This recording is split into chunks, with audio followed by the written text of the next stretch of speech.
Molt bon dia a totes i a tots. Benvinguts, benvingudes a un nou programa de la Plana Ràdio. Cada matí, abans de fer la meua meditació, agafo algun llibre dels que tinc a la tauleta de nit i faig una petita lectura. Avui l'he fet en un llibre que es diu M'acompanyes? Una invitació a despertar, del Sergi Torres. El capítol se diu Què hi ha de dolent en ser com ets?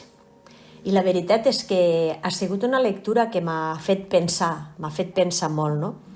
No us faré la lectura del capítol sencer, però sí que vos vol desgranaré una miqueta. A veure vosaltres què en penseu. El capítol mos diu: som una expressió de l'amor perfecte, que està dins d'unes coordenades humanes que són temporals.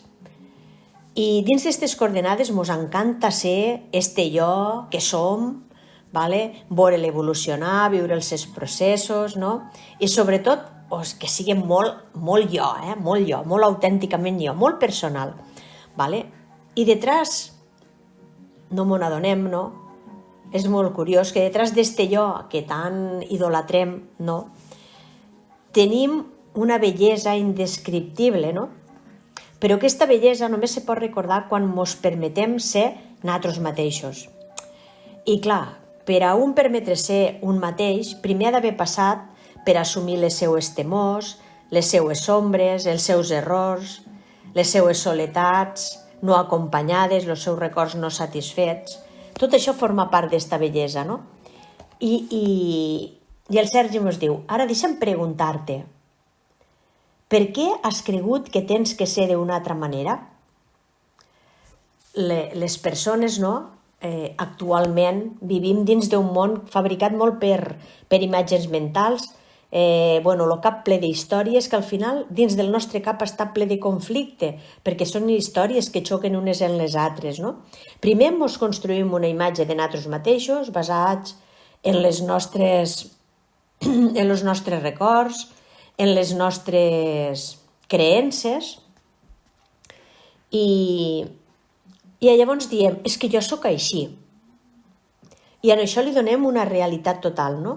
Però al mateix temps ens creem una altra imatge de com crec jo que hauria de ser. Una cosa és com soc i l'altra és com hauria de ser este jo ideal, no? Que nosaltres ens creem.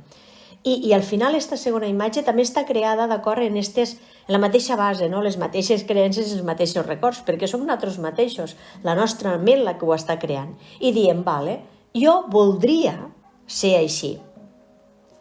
Perquè llavors penso, quan aconseguís que ser així, que és el meu ideal de ser, jo seré feliç.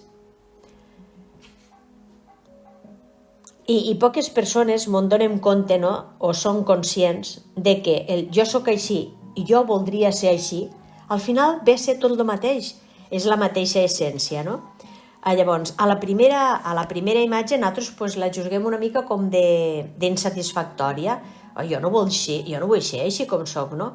I a la segona és aquesta imatge futura que mai aconseguirem ser, perquè sempre ens posem el llistó molt alt. Esta és la desitjable, esta és la bona, no? Però les dues estan vivint dins del nostre cap i les estem imaginant al mateix temps, no? I ara ve el toc que li donem nosaltres encara més magistral, no? És dir, què fem? Posem en conflicte entre si aquestes dues imatges.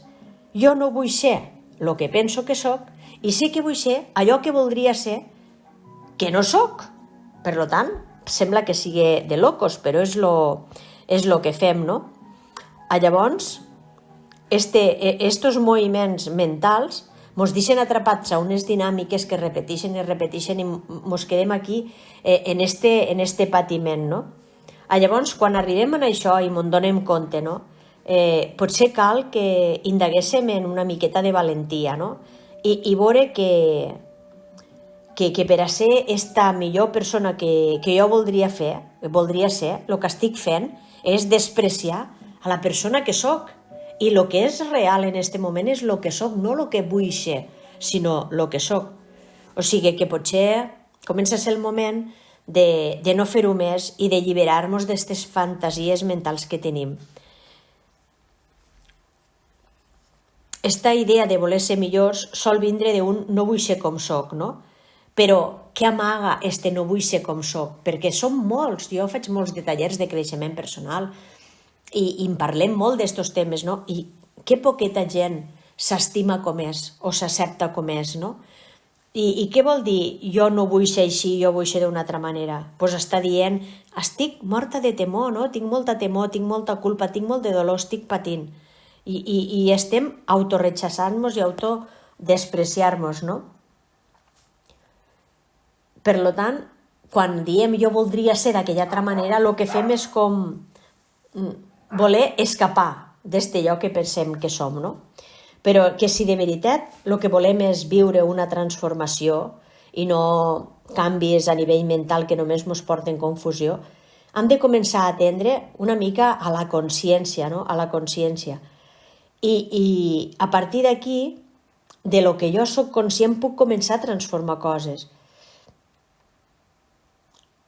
I al final, l'important és que ens obliguéssim, no? A acceptar allò que veiem en nosaltres, que és el que en aquest moment estem sent, no?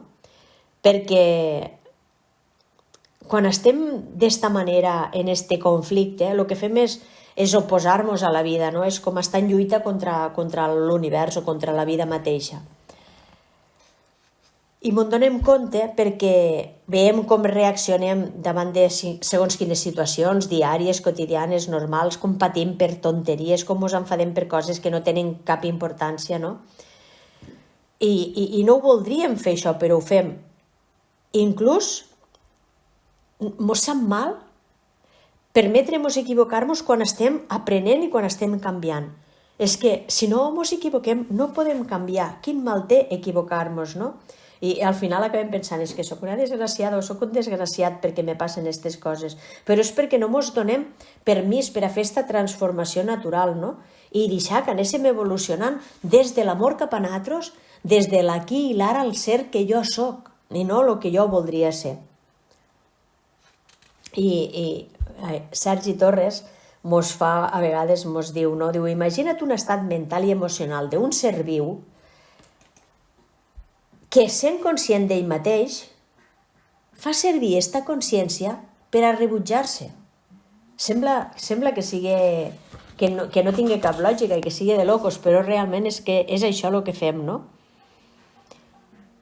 És perquè podríem dir que mos assusta o mos fa temor donar-nos compte de que no som el que voldríem ser.